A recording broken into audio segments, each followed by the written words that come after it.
We realized that in planning to build an in-house licensing system, we weren't going to properly protect our models, and we need a more powerful solution to scale our business as we prepare to go to public.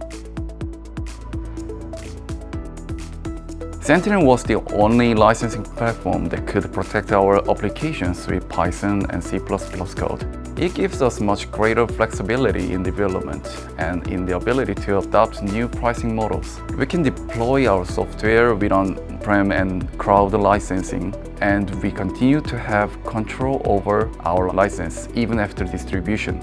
We now offer our customers different subscriptions, so we are earning recurring revenue. We even offer a free 30 days trial. Both our distribution partners and our end users are very happy with the new Sentinel service portals where they can personally activate. Free trial, new orders, downloads, activations, and view deployment status. The other surprise was the product usage data that we can see now. By feature usage frequency, we can better determine customers' preference and make more informed roadmap decisions.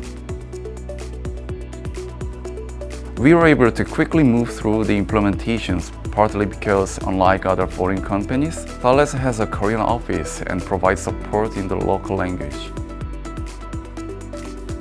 If you want to be able to configure new business models and license features without relying on your engineering team, look into Thales Sentinel.